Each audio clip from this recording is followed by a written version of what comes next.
we only hang around people or we only have our friends because they're useful. So be useful.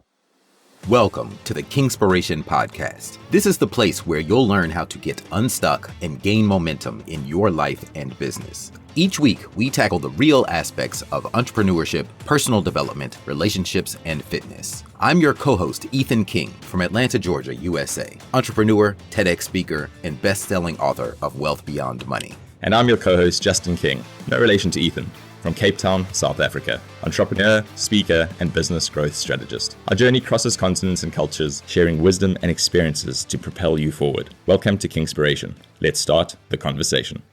Right. Welcome to another episode of Kingspiration. And on today's episode, Ethan and I are going to dive into, I'm going to say our relationships with the saying, it's not what you know, it's who you know. And the reason that it's top of mind for me, or is that it's come up, is I've been reflecting on it, and I think I had quite an unhealthy relationship with this saying at some stage in my life, my teens and my early 20s. And I'm trying to work out whether it was ego related, but I was hell bent on saying, no, I don't need anybody else. Man, it's not so much about what I know, but I'll figure out what I don't know. But I'm not going to subscribe to this idea that I need other people to help me get ahead in life or figure out what success is or do X, Y, and Z. And over time, I think my understanding of what the intention behind it's not what you know, it's who you know has definitely changed. And my approach to being able to, I think, work and get to know and collaborate with other people has definitely changed a huge amount. Yeah. And that phrase is like, we've heard that so much our lives. It's like a cliche. I heard it kind of put a different way. So I had two thoughts on this. One, a person said to me one time that we only hang around people or we only have our friends because they're useful. So be useful.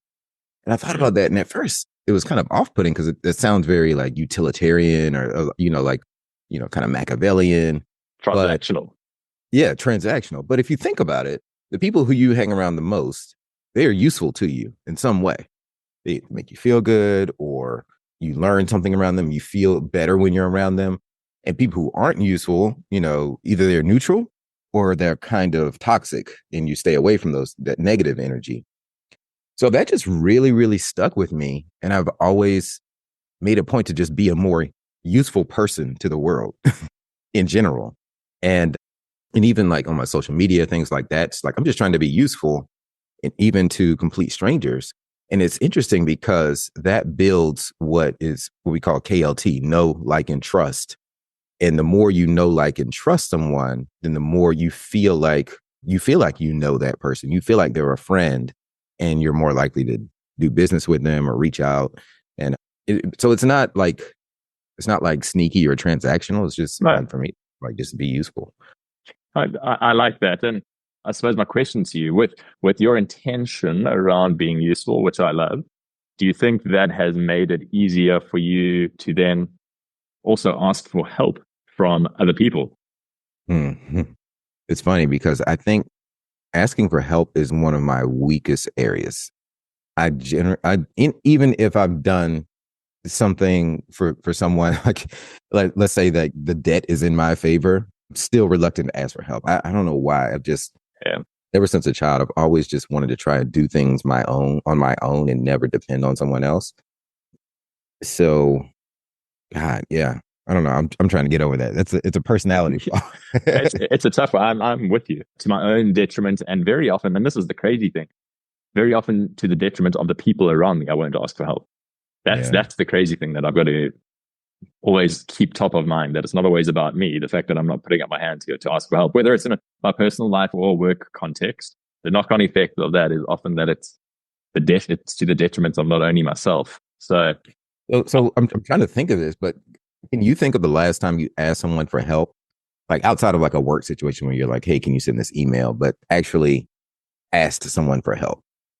Because I can't, I'm racking my brain trying to think of the last time I asked someone for help.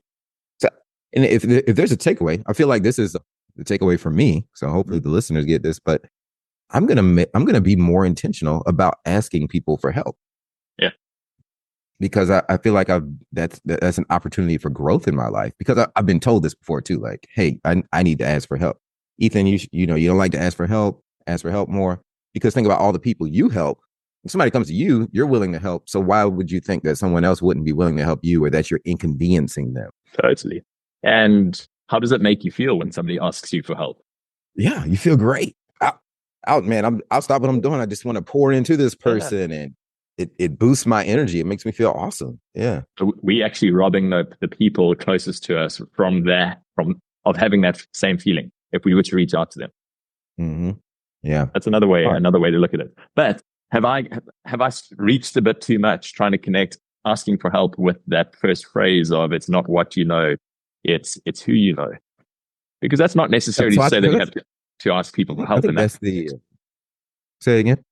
I say that's not necessarily to say that you have to ask people for help necessarily in that context. Right.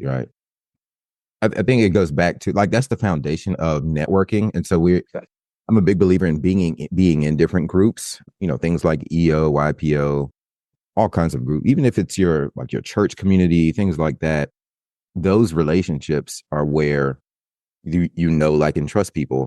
And then but the foundation of it is that whole be useful thing. So even in, let's say you have a social group or a church community, that's useful to you. Otherwise you wouldn't be showing up, you know, even if it's your bowling team or your basketball league or your football league, whatever it is where you play intramural sports. Like, we as humans, we need community. It's that tribalism. So you're more likely to do business within your tribes, right? Yeah. So when it's like, it's not what you know, it's who you know. That is, like, that's how I look at it. It's like, be in more tribes, because we have so many different facets to our lives, right? I mean, I can be I'm a runner, so I can be in a running tribe. I'm a business owner, so I can be in several business owner tribes. We met through a speaker tribe, right? So it's not, I mean, it's a classic example. It's not what you know. Yeah, you can know the logistics and the tactics of public speaking, but you and I wouldn't know each other if it weren't for the tribe, the Story Stage tribe.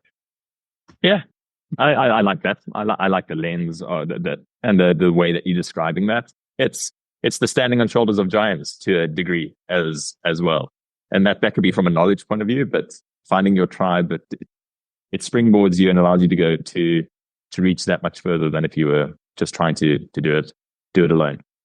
Yeah. This is a good conversation. I'm taking notes. I have several takeaways here for myself, so I guess I'll share them with the audience, and you can add yours if you have any. But number one, be useful. Number two, join tribes, because we do business with people who are in our tribes. Number three, ask for help. Don't be afraid to ask for help. And number four, you know, and this kind of ties into the be useful, but build, know, like, and trust. I love it. I've just got one, which actually incorporates two of yours, but it's to build into either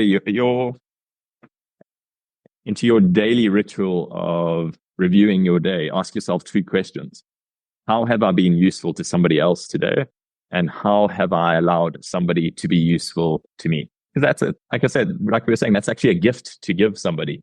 And that's a big takeaway for myself that I really need to challenge myself on, is to realize that reaching out is actually a gift in many ways. I'm saying I care about you in this context. I'm caring enough to share this with you and ask. So how have you been useful today? Or how have you been useful to somebody else today? And how have you gifted somebody the ability to be useful to you today? I'm going to challenge myself on that. Those could be journal prompts. Yeah, exactly. Those could be journal prompts at the beginning of your day and the end of your day. Yeah. How can I be useful to someone? When you wake up, how can I be useful to someone today? And how can I ask someone to help me today? How can I allow someone to be useful to me today? And then another one at the end of the day. That's great, Justin. I like that. Amazing. This was a good chat.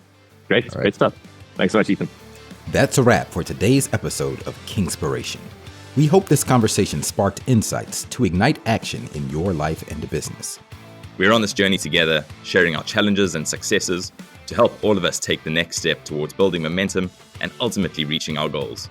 If you found value in today's episode, please share it with someone else who might benefit and leave us a 5-star review. And remember to hit subscribe so you don't miss out on our weekly conversations. Until next time, keep rolling, keep growing, and keep being inspired.